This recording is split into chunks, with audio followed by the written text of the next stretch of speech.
Hey guys, what's up? I hope you're having a wonderful day or night wherever you are. So, in today's video, I am going to talk about all things money, money, money. This is going to be very, very comprehensive, so bear with me if I get a little detailed. Also, in this video, I'm going to talk about your salary, deductions, perks, and any miscellaneous costs you might have if you're hoping to work as an English teacher in South Korea.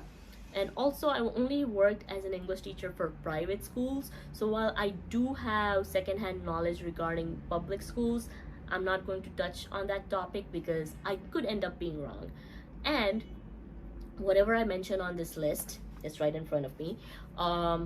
Schools offer that to you because it is the norm. If you don't happen to see this in your job offer, it is a red flag. Run.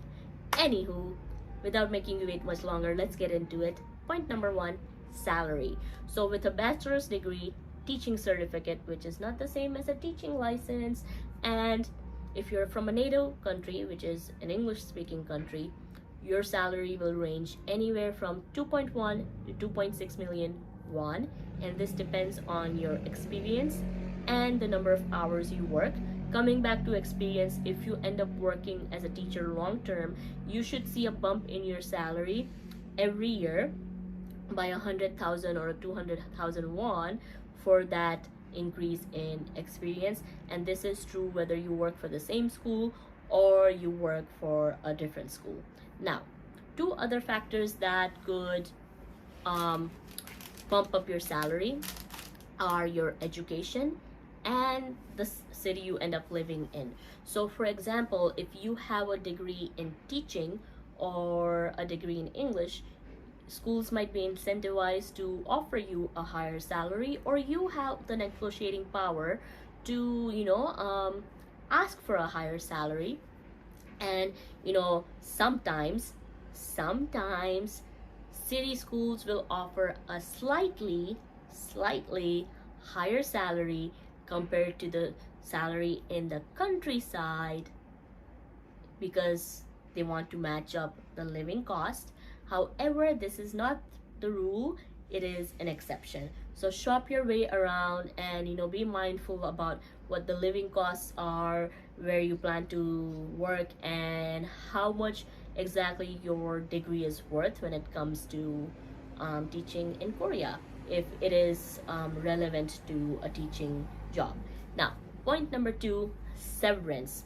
So at the completion of your first 1 year contract at a school, you should see a bonus pay equaling the same amount as your monthly salary at the end of the contract. Now, they have to pay you this on your last day of work. However, they do have 14 days after this to pay you before the labor board will do anything about it. Now, some schools will try to offer you a 10-month or an 11-month contract just because they don't want to pay you this severance. And I just want you to go into any position knowingly, simply because you might end up regretting having to work for a school for almost a year and not getting to that severance. Now, interestingly, if you end up working for a school in your the second year, then your severance becomes prorated, so you don't have to complete your contract the second time around to get your severance. So that is something interesting to remember. I found that a lot of people don't know this. So yeah, point number three, airfare. So this is a bit complicated. My head hurts just thinking about this. So if you are hired from overseas, you should get an airfare reimbursement for flying in, and you should see that reimbursement with your first paycheck. If your school is telling you at the end of the contract, that's a red flag. Don't even bother. And if you're hired from within the country, then you're going to get an airfare reimbursement for flying out, and that you will have to wait for till the end of your time at that school. Now, there's two ways schools will reimburse you. The first one is what I like to call receipt reimbursement, where you give them the receipt and they will reimburse you the exact amount. And the second one is what I like to call fixed rate, where the schools will offer you a fixed rate reimbursement. And I do prefer the fixed rate reimbursement because, you know, sometimes you might be able to save, sometimes you might have to spend a little bit more, but it's less stressless. That doesn't make sense. It's less stressful. I'm still sleeping. So yeah, airfare. Also, something interesting to note about airfare is that if you work for one school for 3 years, you're only getting an airfare reimbursement one time in that 3 year period time. Some schools might offer it to you twice, but it's very rare. But if you end up working for 3 different schools in 3 years, you are getting an airfare reimbursement every year. Something to note. Anywho, point number 4, internet. Okay, I don't know how much internet in South Korea costs. It could be 10,000 won a month. I doubt it. It could be 100,000 won a month. That is what I used to pay back home, but I don't know. I don't know because my schools provided me with free internet in my apartment, and being able to save on that monthly cost is very nice, but it's even more nicer not to have to go through the hassle of getting a connection when there's a language barrier and you need all of these IDs and whatnot. So dude, the fact that I was able to use the internet day one that I stepped into my apartment, I need internet. Anywho, point number 5, deductions. So if your school offers you 2.1 million won, do not expect to see that in your bank account. It will come minus the health insurance, pension, and tax. All these 3 things are legally mandatory. The only option you have is to opt to pay for these things on your own or find a replacement health insurance against the national health plan. But again, I'm not too sure. You would have to do your research on this.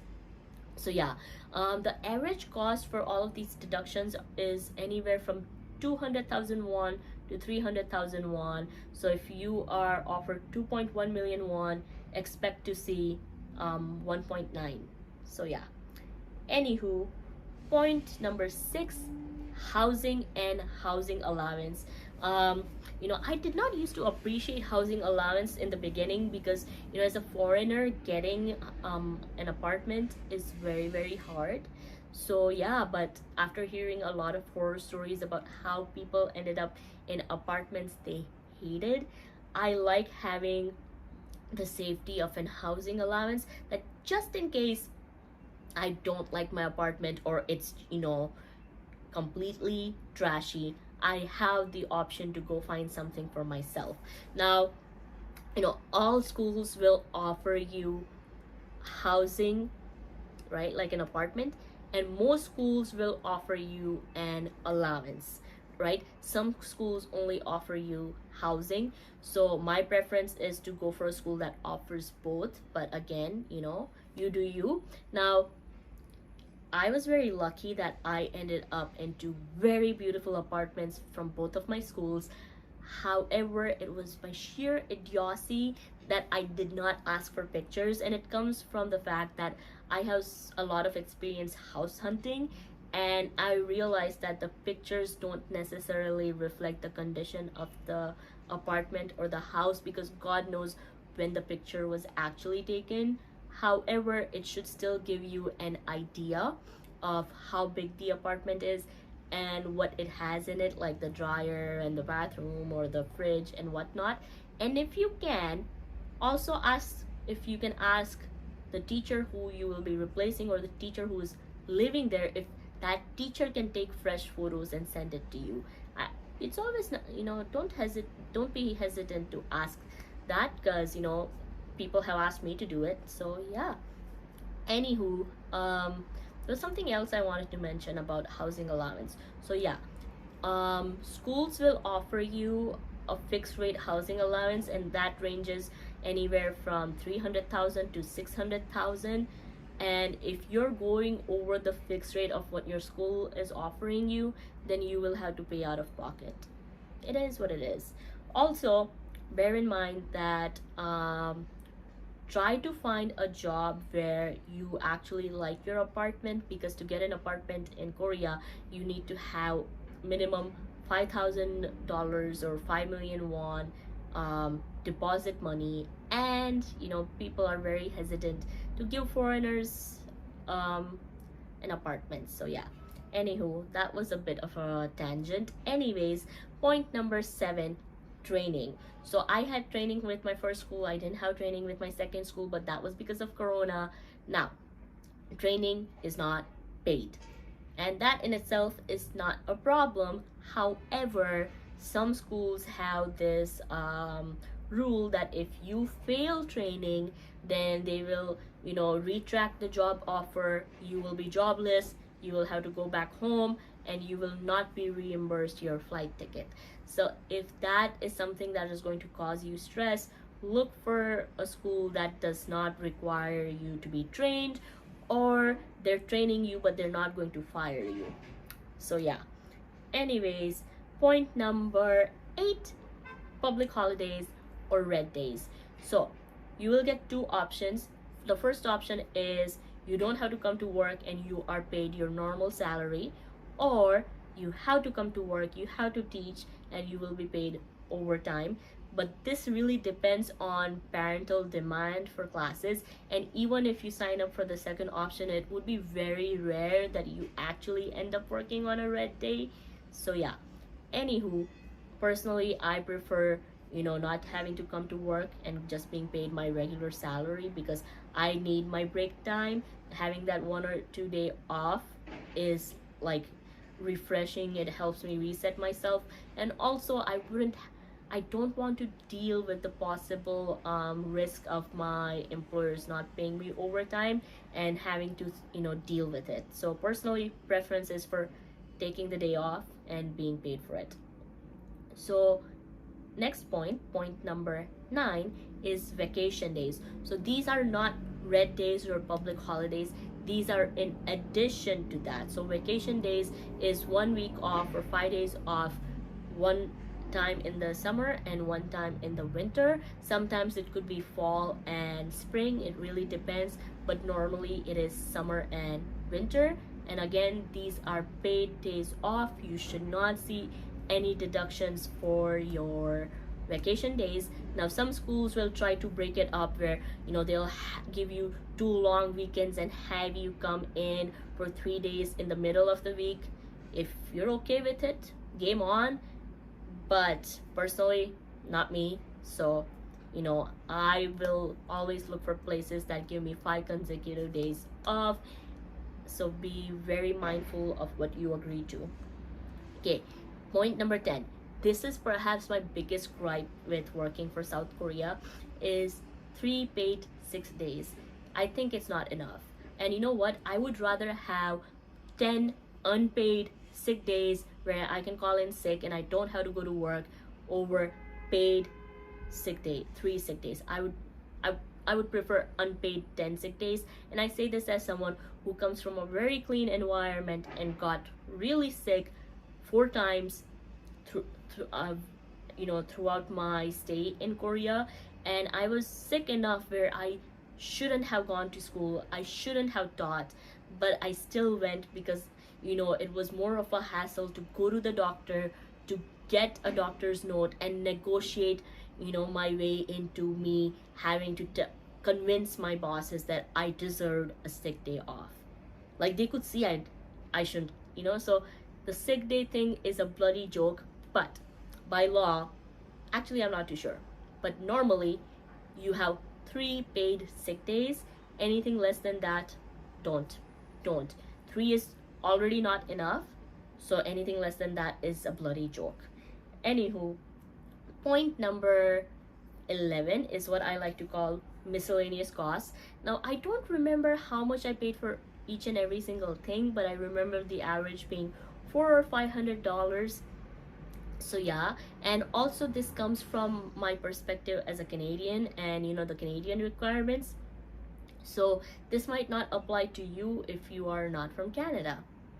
So I had to pay to get my documents apostilled. I also had to pay for getting a police clearance.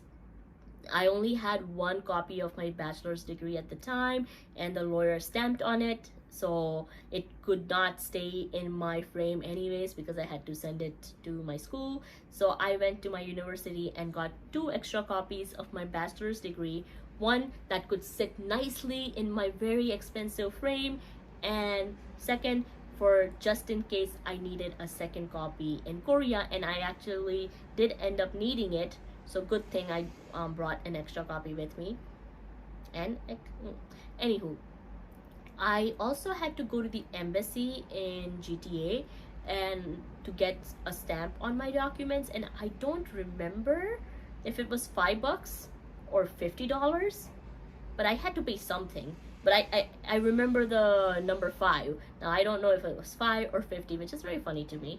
Anywho, after that I had to go on a visa run to Japan, which is probably not something you will have to do because of, you know, the virus. But when I did it, I had to pay 100 Canadian dollars at the immigration office in Fukuoka, and 75 US dollars, 100 Canadian, I think that's what it was. So I had to pay for that. And then coming back, I went to the Korean immigration office and I had to pay for my ARC, and you will also have to pay for your health checkup. So yeah, these are the 7 things that I remember clearly at the top of my head that I had to pay for. And you also have to pay for your photos that you need for each and every application when you're running to the embassy or the immigration office. So yeah, there's also that. Anywho, that's about it. I really hope this video helps you, and I apologize for my rambliness and me going off on tangents. My brain works faster than my mouth can keep up. It is what it is. Now tell me, should I do more videos about, you know, my experience as a teacher in Korea? Yes? No? Tell me down below in the comments. And that's it for now, guys. Bye! I will see you soon.